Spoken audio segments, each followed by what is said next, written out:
Good morning, my dear children. Children, today we are going to learn the meanings of the chapter Two Shops. In my previous two videos, already I have given you the explanation of the chapter Two Shops. This was a wonderful story, isn't it? That gave us a very simple message that we should always keep smiling.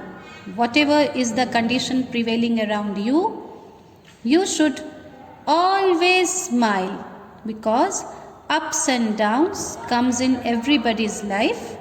Difficulties are there in everybody's life, but that should not stop us from smiling, because ultimately God also wants us to always remain happy and to always have smile on our face.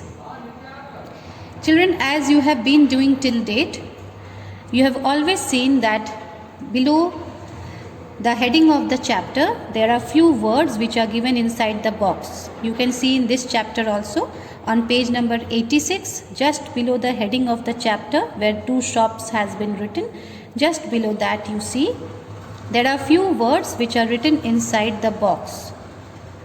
Now these are the words whose meanings I am going to give you right now. I will explain you the meaning of these new words. In every chapter you get to have at least 4, 5, 6, 7, 8 new words. Do you know what is the purpose behind adding those new words in the story? The purpose is very simple, and at the same time it's very important also. Every time new words are given to you so that you know more and more new words. आप ज़्यादा से ज़्यादा नए शब्दों को जानें. And not only new words, you should also know the meanings of those new words so that you can implement them in your day-to-day conversation. You can make your vocabulary strong. ये new words आपको इसलिए बताए जाते हैं ताकि आप अपनी रोज के बातचीत में, रोज की वार्तालाप में इन नए शब्दों का इस्तेमाल कर सकें. जब आप नए शब्द जानेंगे तभी तो उनका इस्तेमाल कर पाएंगे, isn't it? If you know new words and at the same time if you know the meaning of those words, then only you would be able to implement those new words in your day-to-day conversation. So children, let's begin. I am going to give you the meaning of these words which are written in the box. At the same time, I would be giving you some more words from the story which I feel would be difficult for you to understand. So few more words would be from inside the story along with the words which are given in this box. इस box में total 5 नए word आपको दिए गए हैं.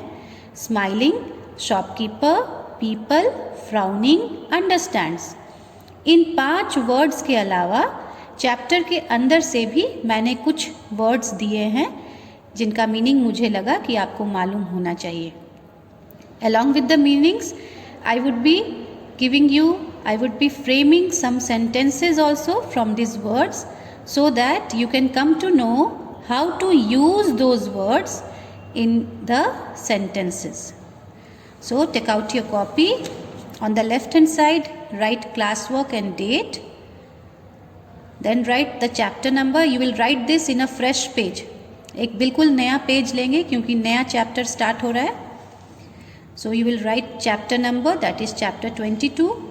Then write the name of the chapter, Two Shops. Use a scale to underline this, both of them. Okay, I will do that for you so that you also follow me what I am doing. So I am going to use a scale.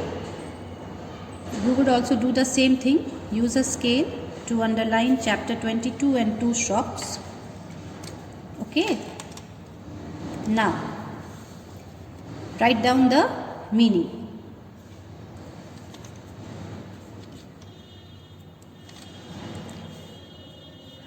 Give the heading, hard words and meanings.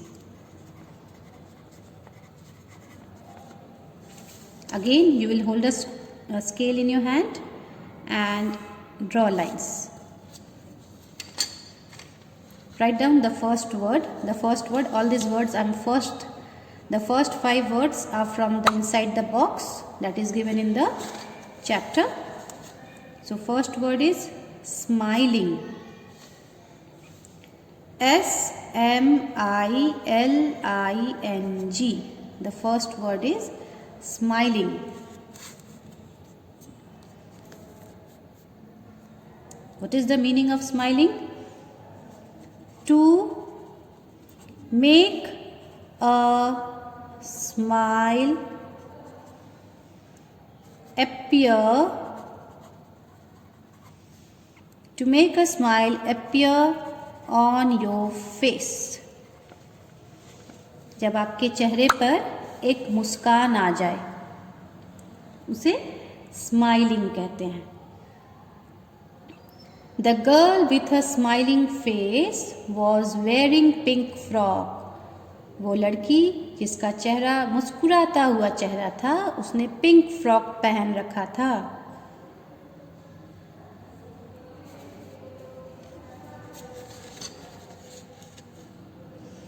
The children were smiling by seeing the clown on the stage. बच्चे stage के ऊपर clown को देखकर मुस्कुरा रहे थे. Clown मतलब joker.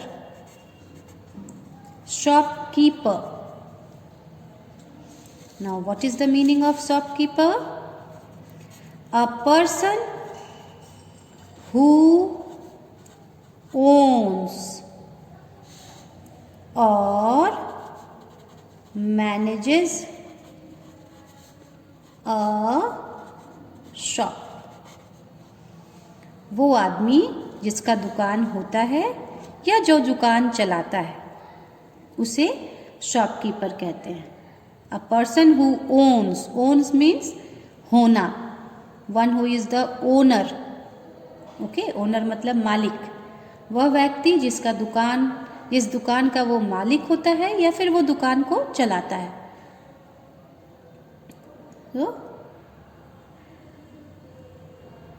The shopkeeper was having a long beard. दुकानदार की लंबी दाढ़ी थी. बियर्ड मतलब दाढ़ी. The shopkeeper was wearing a red cap on his head. Shopkeeper ने, दुकानदार ने अपने सर पर एक लाल रंग की टोपी लगा रखी थी. People. People means more than one person. एक व्यक्ति से ज़्यादा. पर्सन मीन्स वन मैन, एक व्यक्ति. People means more than one. एक से ज़्यादा व्यक्ति जब हों तो उसे पीपल कहते हैं, लोग कहते हैं. Many people were standing near the river. नदी के पास बहुत सारे लोग खड़े थे.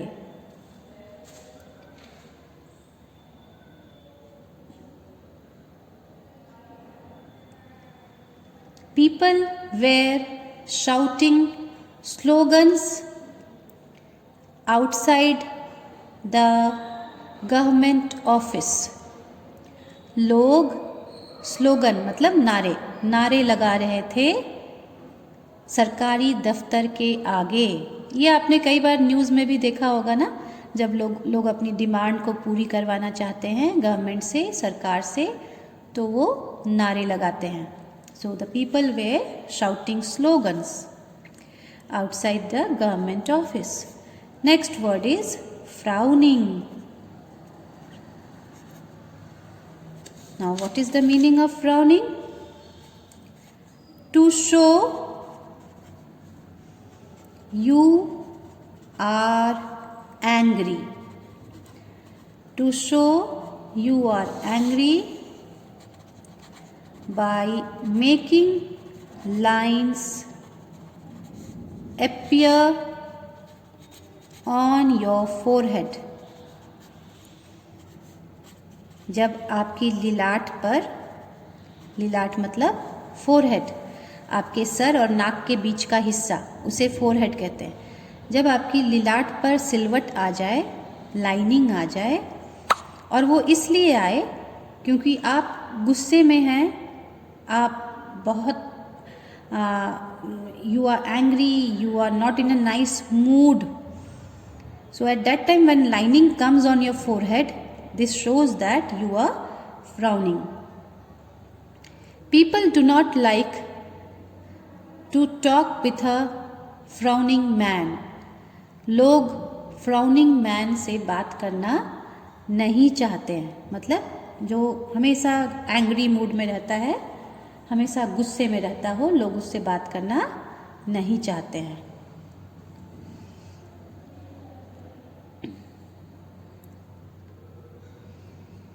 When the old man saw his frowning face in the mirror, he started laughing.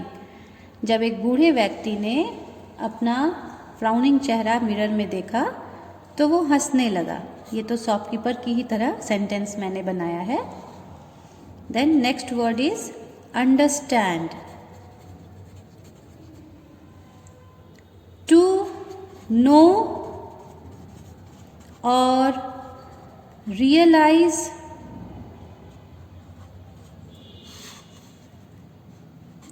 The meaning of something.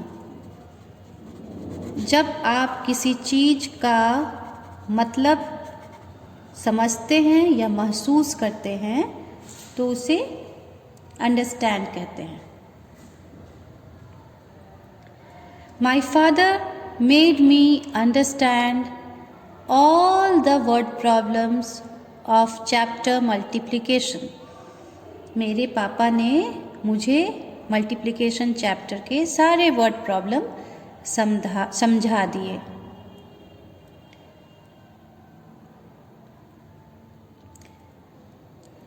I fail to understand why you do not write with a dark pencil. मैं समझ नहीं पा रही हूँ कि आप dark pencil से क्यों नहीं लिखते हो। Then next one is city. City का मतलब क्या होता है? A large and important town. एक बड़ा सा शहर जो बहुत महत्वपूर्ण भी होता है। Like you can say Patna is a big city. Patna एक बड़ा शहर है। यहाँ आसपास के जितने भी नगर हैं या गांव हैं, वहाँ से लोग यहाँ नौकरी करने या अपने बच्चों को पढ़ाने के लिए आते हैं। Okay. Jaipur is a pink city. Jaipur ये राजस्थान का एक शहर है और ये पिंक सिटी के नाम से मशहूर है। कभी भी आप जयपुर जाएंगे तो वहाँ देखेंगे कि वहाँ की हर चीज़ पिंक कलर से बनी। वहाँ जितने घर हैं वे सारे पिंक कलर के होते हैं। जितनी दुकानें हैं वे सारे पिंक कलर के होते हैं। इसीलिए उस शहर का नाम पिंक सिटी रखा गया है। Jaipur is a pink city. Then ponies. Ponies means a small horse. Pony means a small horse. Ponies means small horses. Okay. ये प्लूरल है। पोनी का मतलब एक स्मॉल हॉर्स होता है जिसे हिंदी में पिट्ठू भी कहते हैं। और यहाँ पोनीज है तो आप स्मॉल हॉर्सेस लिख सकते हैं। The travelers kept their luggage on the ponies.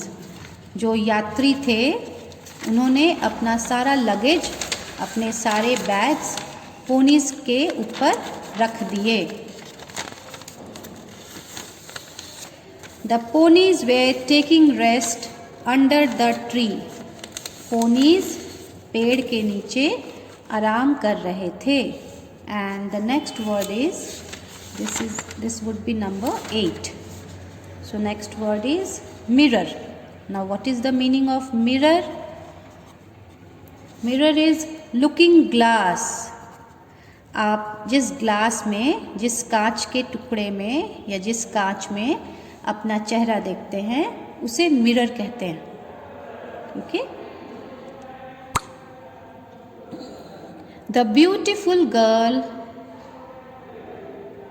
saw the mirror and became happy. सुंदर लड़की ने चेहरा देखा मिरर में और वह खुश हो गई. The naughty boy threw the ball on the mirror and it broke into many pieces. बदमाश लड़के ने बॉल को मिरर पर फेंका और वो कई टुकड़ों में टूटकर बिखर गया.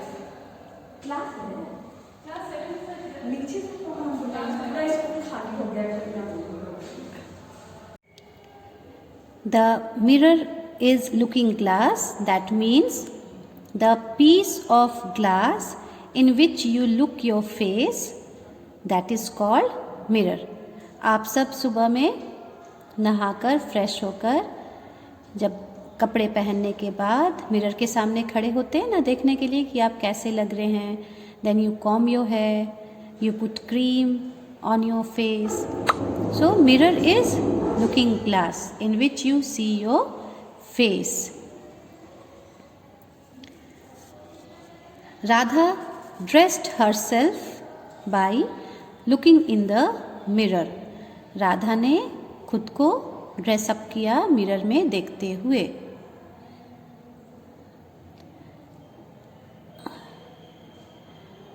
Mohan stuck the mask on the mirror. Mohan ने मास्क को मिरर पर स्टिक कर दिया. Okay. Now comes the next word and that is surprised. Surprised means sudden feeling of wonder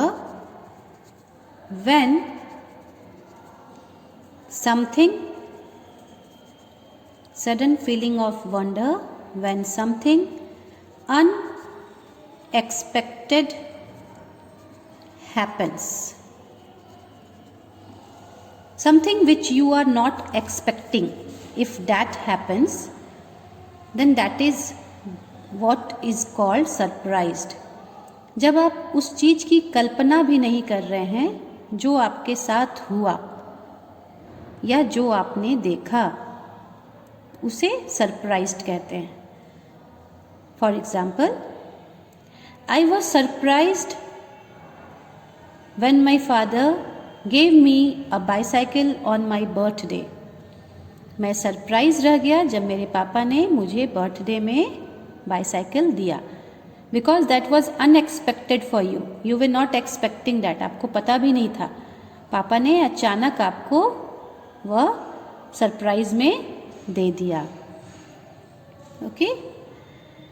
and you can also make a sentence, I was surprise to see the monkey jumping from one branch of the tree to the other. मैं monkey को एक branch से पेड़ के दूसरे branch पर jump करता देखकर सरप्राइज्ड रह गया. बिकॉज आपने ये पहले कभी नहीं देखा था. ये आपके लिए अनएक्सपेक्टेड चीज़ था कि कोई ऐसे भी कर सकता है. So you can make many more sentences like this. Okay. I have just given two sentences for each word, but you can frame many more sentences on your own. And it's a very nice thing to frame sentences after knowing the meanings. So, all of you today will try this out. Whatever words I have explained you in this video today, you try to frame your own sentences so that you can know how to use those words in sentences. Okay. Now your today's work is in the classwork, you are going to write down the meanings of all the words that I have shown in this video. No need to learn these meanings. Meanings, again I am saying, in standard 2 meanings don't come in the examination. I am giving you this meaning so that you can understand the meaning of each and every word. So you will just write down the meanings, and in the homework you will learn all the hard words of this chapter. All the hard words that have been given in the new word box, as well as what is there inside the chapter. Thank you.